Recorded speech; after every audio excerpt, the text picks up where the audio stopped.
Bullet पहुंच जा bullet पहुंच जा किले चले घुमावे बुलेट पहुंच जा। सुनो कि जाता रुमाई के दर्शन तू करे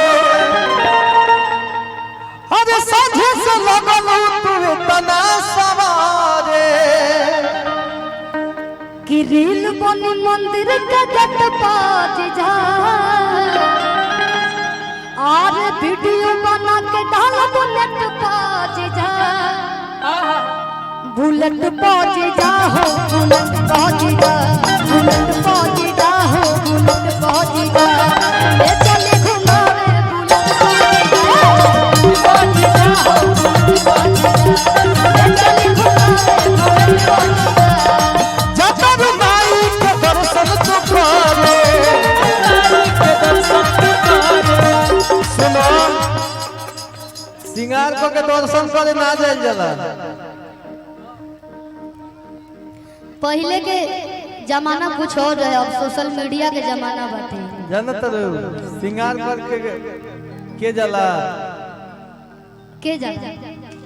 जेकरा हम अपना सिंगार से प्यार होला माई से प्यार ना होला उहे सिंगार करके जाला। तो कहे के बा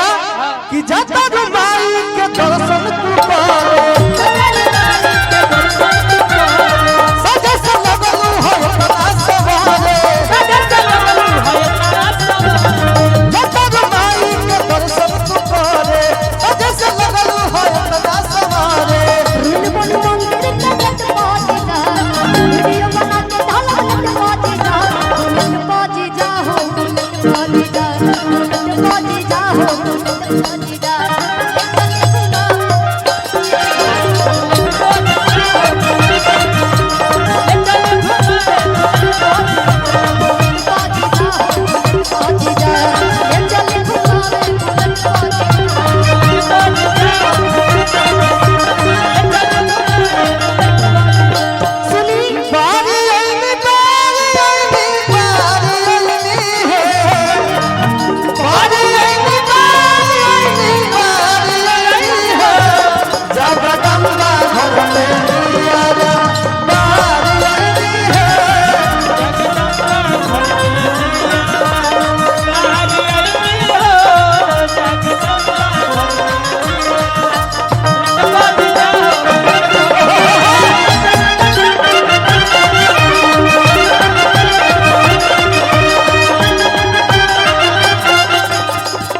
देखिए एगो मिस्टेक कैले बनी हो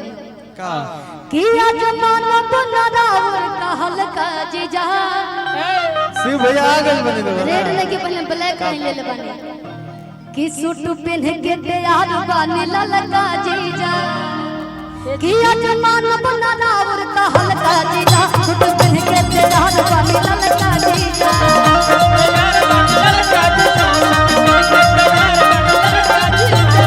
अच्छा हाँ कि मानव ना हम चॉकलेट पाज जा कि चौमिन ना चाट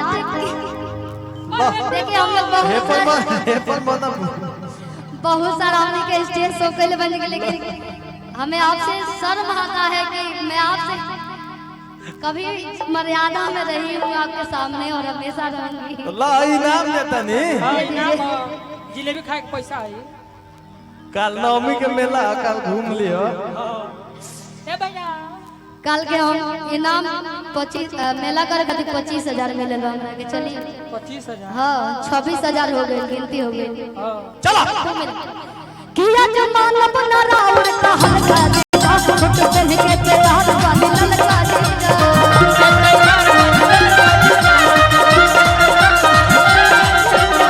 मानव ना हम चॉकलेट मोदी जा चौमिन चाट के बुलेट पहुंच जा बुलेट पहुंच जा हो बुलेट पहुंच जा बुलेट पहुंच जा हो बुलेट पहुंच जा ये चली घुमावे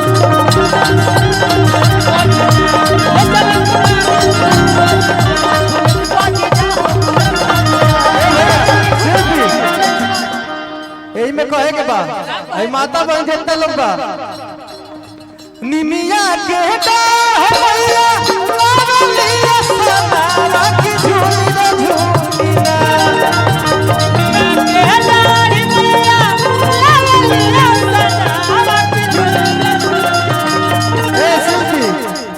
भैया तय रुक दे हम आ रउआ मैया के गीत याद बा आय याद बा देखिए यार केकरा याद बा तनी हाथ उठा दे लो हमरा याद बा आय ए बहना रउआ याद बा कजी मैया के गीत केहू के याद नहीं के मर काहे ऐसा करें लो जी याद बनू तनी गा दे एक लाइन निमिया की डार मैया डारेली झूलुआ की झूली झूली ना मैया आवेली तो सब माइक का लेवल बढ़ा दीजिए भैया सलाउद्दीन भैया दोनों माइक के गाय तो साउंड पर हां गाय तनी अब एक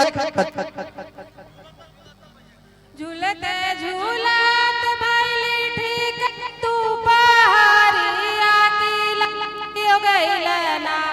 माई के भूखिया पियसिया हो की लग गइलना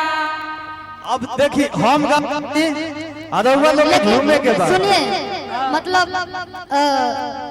माने गांव घर में जब देवी गीत गावाला गवाला ई गीत गावे लो चाची लोग जेकर मुंह में दांत ना रहला लेकिन पीछवा लइके दू चार गो सखी लोग जाए जाला बाहर ना जा। दू चार गो भैया जानते भी हमने किया मेरा कोटा तो हो काहे कटता हेलो हेलो हमने किया गावे लो